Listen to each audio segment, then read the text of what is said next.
1절 말씀 먼저 봉독합니다. 내가 나가서 적군과 싸우려 할 때 말과 병거와 백성이 너보다 많음을 볼지라도 그들을 두려워하지 말라. 애굽 땅에서 너를 인도하여 내신 내 하나님 여호와께서 너와 함께 하시느니라.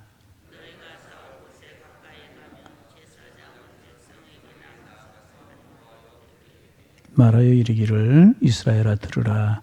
너희가 오늘 너희의 대적과 싸우려고 나왔으니 마음에 겁내지 말며 두려워하지 말며 떨지 말며 그들로 말미암아 놀라지 말라.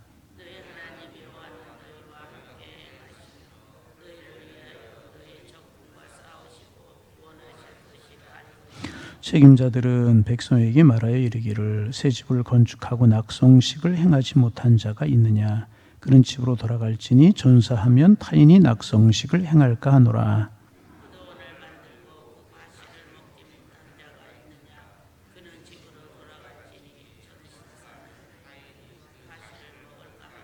여자와 약한 어부가 결혼하지 못한 자가 있느냐. 그는 집으로 돌아갈지니 전사하면 타인이 그를 데려갈까 하노라 하고,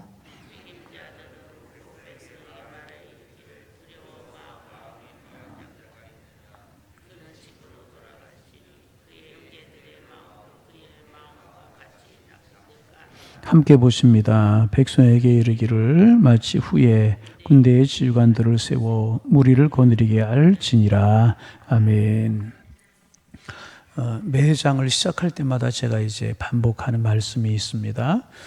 신명기는 이스라엘 백성들이 이제 광야 생활을 끝내고 가나안을 목전에 두었을 때 너희가 가나안 땅에 들어가면 이렇게 행하라, 이렇게 살아가라 하는 삶의 규범과 율례를 모세를 통해서 하나님께서 이스라엘 백성들이 주시는 내용이다.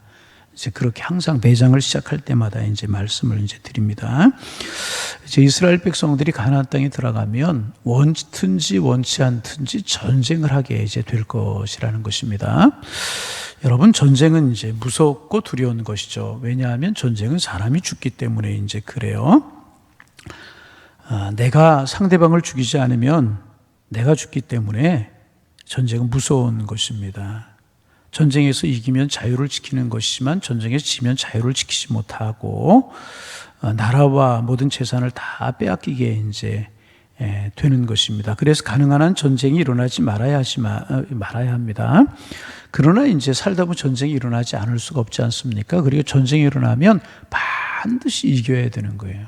왜? 그렇지 않으면 생명이 위험하고 나라, 주권, 가족들, 자유 다 빼앗기기 때문에 이제 그런 것입니다. 그런데 오늘 이제 본문은 이스라엘 백성들이 전쟁에 나갈 때 가나안 땅에 들어가게 되면 너희가 전쟁을 하게 될 것인데 전쟁을 할 때 어떻게 해야 될지 하나님께서 이제 가르쳐 주시는 내용이 오늘 이제 우리가 읽은 말씀이라고 이야기할 수가 이제 있습니다. 먼저 하나님께서는 이스라엘 백성들에게 대적과 싸울 때에 적의 말이나 병거나 사람이 많은 것을 보고 두려워하지 말라. 그렇게 말씀을 이제 하고 이제 계십니다.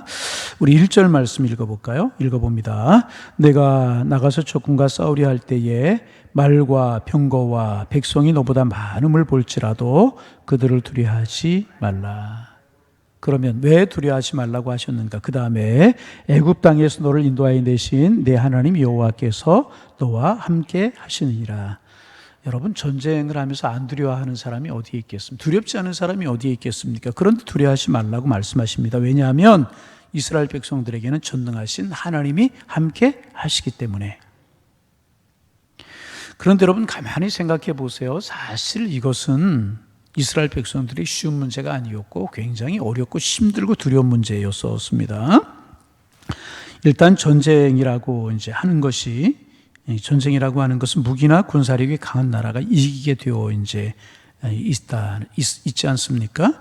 그러나 하나님께서 이스라엘 백성들이 알지 못하는 중요한 이제 있었는데 그것은 뭐냐 하면 바로 하나님 자신이다. 너희에게 가장 중요한 무기가 있는데 그것은 나 자신이다. 그렇게 말씀하고 이제 계십니다. 말씀드렸던 것처럼 그런데 사실 이것이 이스라엘 백성들에게 가장 이제 어려운 것이었어요. 이론적으로 생각하면 하나님이 이제 함께 하시면 전쟁에서 이기는 것이 사실입니다. 여러분, 하나님이 함께 하시면 어떤 싸움이라도 이기는 줄로 믿습니다. 그런데 하나님이 반드시 함께 하신다는 보장이 어디 있느냐 하는 거예요. 여기에 문제가 있잖아요. 여러분, 이 문제는 오늘 우리가 살아가는 문제와도 똑같은 것입니다. 여러분, 예를 들어보면 우리가 평소에 은행에 돈을 좀 많이 가지고 있는 것이 든든하겠습니까? 아니면 지금 가지고 있는 돈은 하나도 없는데 하나님께서 늘 나의 필요를 채우신다는 것을 믿는 믿음으로 사는 것이 든든하겠습니까? 어떤 게 든든해요? 은행에 돈 많이 넣고 든든하게 살아가는 것 좋은지, 아니면 그렇지 않아요. 어떤 게 여러분 든든합니까? 물론 이론적으로는요, 하나님이 함께 하셔서 기도할 때마다 응답해 주시는 것이 좋을 것 같지만 우리 인간은 언제나 그렇게 믿음이 좋은 것이 아니잖아요. 여러분, 우리 믿음의 삶을 살아와봐서 알잖아요. 그렇게 항상 우리의 믿음이 좋은 것이 아닌 거잖아요. 당장 내 손에 쥐고 있는 것이 없으면 불안해지고 미래가 걱정되는 것이 사실이라는 거예요. 여러분, 이제 이스라엘 백성들이 가나안 땅에 들어가면서 이제 하나님 앞에 왕을 달라고 요구하잖아요. 이스라엘 백성들이 왕을 하나님 앞에 요구한 이유도 여기에 있다는 것입니다. 이론적으로는 이스라엘 백성들이 하나님의 말씀에 순종하면, 하나님만을 믿음으로 붙들면 어떤 적이라도 이길 수 있고요, 승리하게 되어 있어요. 그러나 실제로 살아가 보니까 어때요? 죄를 짓지 않을 수 없고, 그렇잖아요. 그때마다 어려움을 이기기 위해서 너무나도 힘이 많이 들었다는 것입니다. 그래서 이스라엘 백성들은 하나님께 요구하기를, 우리도 하나님 말고 인간의 왕이 있어야 되겠다 하면서 왕을 달라고 요구하기 시작한 것이라. 뭔가 눈에 보이지 않는 하나님보다는 눈에 보이는 무엇인가 있어야 좋겠다. 그래서 하나님 앞에 왕을 달라고 요구하기 시작을 한 것입니다. 그러나 여러분, 우리가 알아야 할 것은 하나님을 우리 편으로 붙들려면 우리가 강해져서는 안 된다는 거예요. 하나님이 내 편이 되게 하시려고 하면 내가 강해져서는 안 된다는 것입니다. 우리가 약할 때, 하나님 앞에 겸손할 때 하나님은 언제나 우리 편이 되어 주신다는 거예요. 그러므로 우리가 하나님을 우리 편으로 만들려면 언제나 하나님 앞에서 우리는 믿음을 가지고 겸손해질 수 있어야 되는 것이라. 여러분, 겸손이 믿음입니다. 여러분, 그렇잖아요. 하나님을 의지하는 게 뭐예요? 결국 나는 아무것도 아니고 하나님이 하셔야 됩니다 라고 하는 것이 겸손이고 그것이 믿음 아니겠습니까? 늘 하나님을 우리 편으로 만들면 우리는 늘 전쟁에서 이기게 되는데, 하나님을 내 편으로 우리 편으로 만들려고 하면 늘 믿음으로 겸손함을 잃지 말아야 될 것이라. 여러분, 이제 우리는 히스기야라고 하는 왕을 잘 알아요. 히스기야는 약한 사람이었잖아요. 그런데 사네립의 군대, 아수르의 북왕국 위쪽에 있는 아수르라고 하는 나라에 사네립이라고 하는 왕이 18만 5천 명의 군사를 거느리고 이스라엘 공격해 와요. 그리고 이제 예루살렘 성을 이렇게 포위하고 소리를 지르고 이제 그래요. 편지를 보내서 위협을 하고 막 그래요. 그때 히스기야가 한 일이 뭐예요? 그 사네립 왕이 보내온 편지를 들고 성전으로 들어가요. 하나님 앞에 자기의 마음을 비워요. 밤새도록 믿음으로 하나님 앞에 기도합니다. 하나님이 하셔야 되겠습니다. 하나님은 살아계신데 하나님을 부르는 저들이 우리를 위협합니다. 하나님을 모욕합니다. 하나님 하셔야 되겠습니다. 그렇게 하나님 앞에 엎드려 기도합니다. 아침에 일어나 보니까 어떤 일이 벌어져요? 18만 5천 명 천사들이 밤에 나타나서 다 그들을 몰살시키잖아요.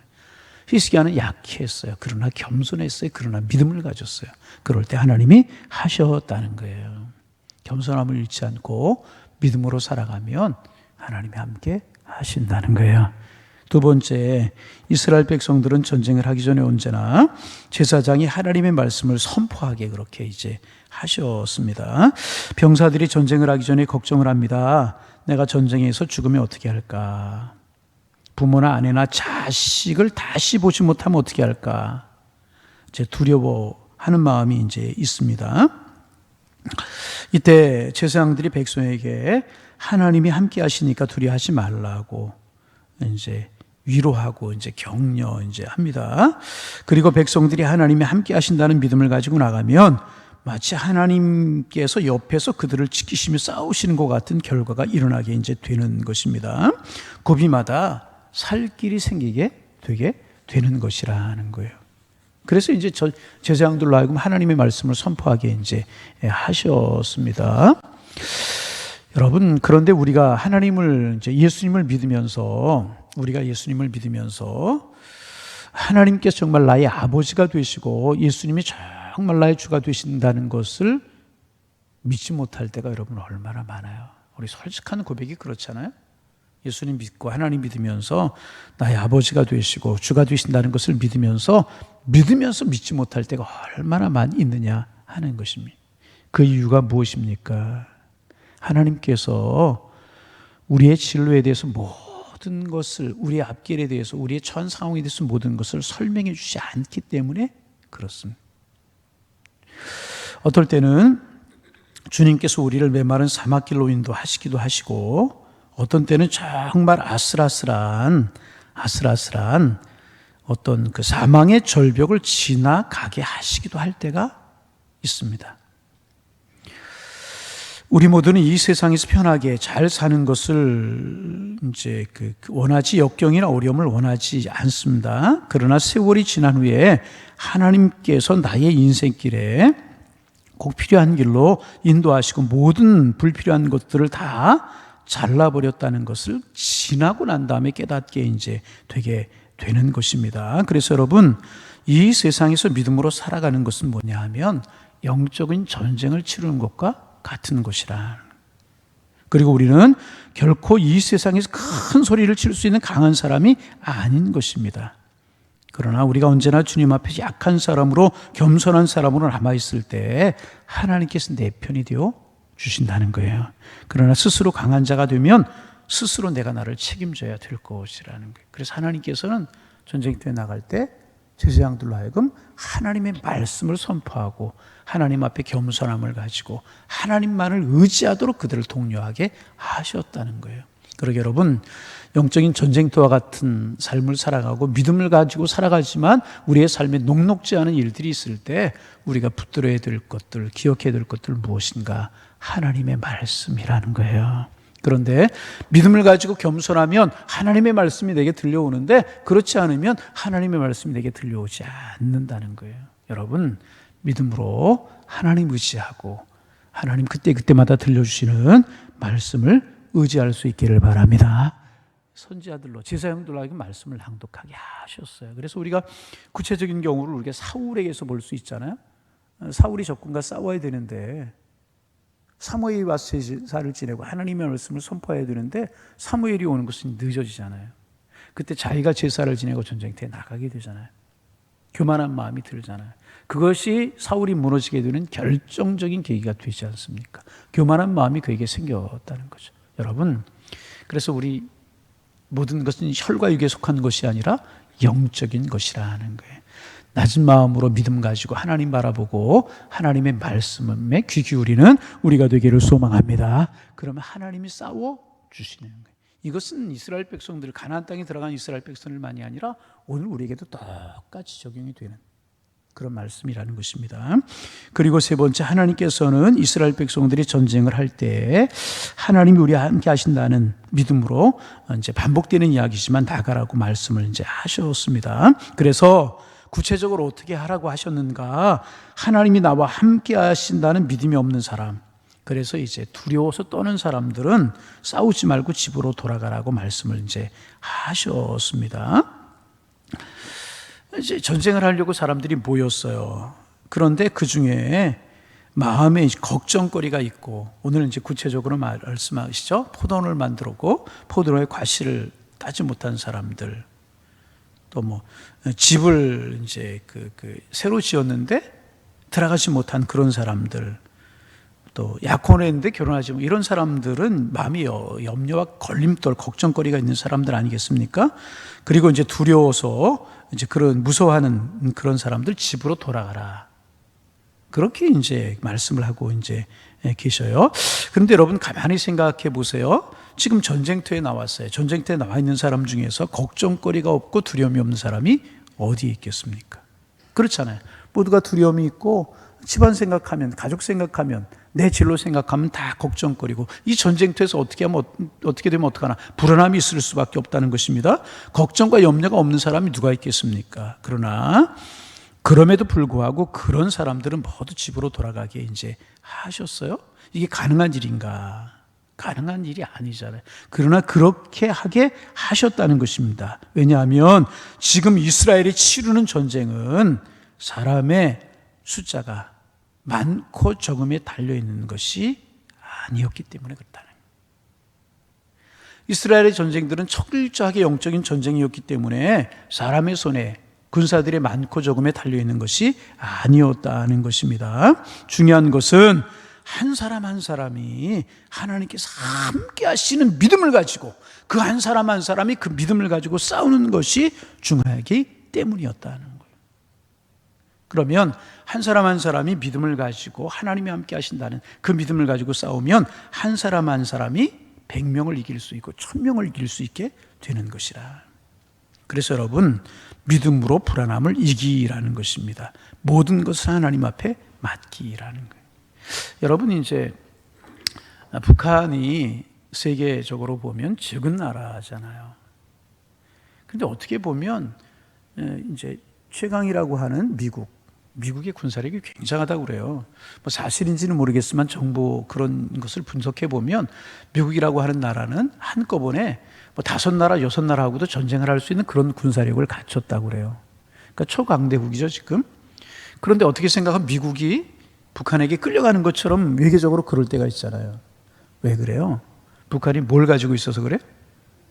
북한이 뭘 가지고 있어요? 혹을 가지고 있어서 그래요? 김일성이 가지고 있던 거고, 핵무기가 있기 때문에 그래요. 여러분, 개개인이 전쟁을 하다가 핵무기 하나 펑 터지면 아무것도 아닌 게 되어버린단 말이죠. 다시 말하면 두려워하는 사람들 능력이 없는 거예요. 걱정거리가 있는 사람들 전쟁에서 능력이 없는 거예요. 그런데 불안하지만, 두렵지만 하나님이 우리와 함께 하신다 라고 하는 믿음을 가진 사람은 마치 핵무기와 같은 사람이 되게 된다는 거예요. 그래서 보통으로 무장한 사람들 10, 100, 1000을 당해낼 수 있는 사람이 되기 때문에 그런 믿음을 가진 사람이 필요하다. 믿음으로 불안을 이기고 모든 것을 하나님 앞에 맡기면 그런 사람들은 마치 핵무기와 같은 사람이 되게 된다. 여러분 속에 핵을 소유하실 수 있기를 바랍니다. 핵이 뭐예요? 말씀이고 성령이고 하나님 믿는 믿음인 줄로 믿습니다. 여러분, 이런 경우가 성경에 나오잖아요. 이런 경우가 사사기에 보면 기드온 이야기가 그렇잖아요. 이제 아말렉과 미디안의 연합군이 쳐들어와 가지고 이스라엘 백성들이 전쟁을 해야 되게 되는 거예요. 그래서 기드온이 이야기했더니 백성들이 32,000명이 몰려와요. 32,000명도 적군에 비하면 아무것도, 메뚜기 떼의 중대함 같이 많았다고 그랬어요. 적군이 32,000명은 아무것도 아니에요. 그런데 돌아가라는 거예요. 그러고 보니까 이제 2,000명이 돌아가고 12,000명이 남아요. 그 중에서 또 이제 불을 마시는 것을 보고 다 돌아가게 해요. 그 몇 명이 남아요? 300명이 남잖아요. 이런 경우입니다. 300명을 가지고 동방의 연합군, 아말렉과 미디안의 연합군을 물리치는 그런 일이 일어나지 않습니까? 여러분, 그 문제를 내가 가지고 있으면 내 문제가 되는 거예요. 내 싸움이 되는 거예요. 그런데 하나님께 맡기면 하나님의 싸움이 되는 거예요. 하나님보다 능력이 많으신 분이 계셔요? 그러면 하나님이 책임져 주시는 것이라. 그래서 믿음을 가지고 하나님을 의지하면 이스라엘 백성들 하나하나가 핵무기가 된다. 믿음이 그렇게 소중한 것이라. 그래서 여러분, 적군의 수혜가 얼마나 많으냐, 우리가 당하는 삶의 어려움들이 얼마나 크고 적으냐, 물질의 문제, 건강의 문제, 자녀들의 치료, 여러 가지 일들이 있을 수 있어요. 이런 것들을 앞에 놓고 우리가 영적인 싸움을 싸우며 나아가는 하나님의 사람들이라고 이야기할 수 있는데, 중요한 사실은 뭐냐 하면 그것이 크고 작은 문제가 아니라 내가 믿음으로 핵무기가 되는 것이 소중하다는 거예요. 여러분, 우리 모두 무장하기를 소망합니다. 여러분, 핵무기보다 더 강한 것이 무엇인가? 성령의 능력이에요. 여러분, 우리 속에 성령이 함께 하시고 말씀이 함께 하시면 우리는 뭐라고요? 영적인 핵무기가 되게 되는 거예요. 당해낼 재간이 적들이 없게 되는 것입니다. 그래서 오늘 아침 우리가 기도할 때 하나님 성령으로 충만케 하여 주옵소서. 오순절 마가의 다락방에 성령이 임하였을 때 제자들 한 사람이 다 영적인 핵무기가 되었잖아요. 두려움이 없었고 염려가 없었고 변화시키자. 세상을 변화시켰잖아요. 그러면 우리는 반드시 영적인 싸움에서 이기게 되는 것이에요. 하나님께 지금 그것을 말씀하고 계시는 거예요. 두려워하지 말고 염려하지 말고 믿음으로 너희 각자가 영적인 믿음의 사람들의 핵무기가 되어라. 그러면 그 싸움은 이긴 싸움이 될 것이다. 그래서 여러분 오늘도 내일도 이긴 싸움을 싸워나가시는 우리 모두가 다 되시기를, 여러분들이 되시기를 주님의 이름으로 축원합니다. 적들이 크고 많으냐, 시험거리가 무섭냐, 그렇지 않은 중요한 것이 아니라 내가 믿음으로 무장하는 게 중요해요. 하나님 바라보고 말씀으로 무장하고 두려움을, 그게 중요한 거예요. 그래서 여러분 오늘도 내일도 이기며 살아가는 우리 모두 다 되실 수 있기를 다시 한번 주님의 이름으로 축복합니다. 하나님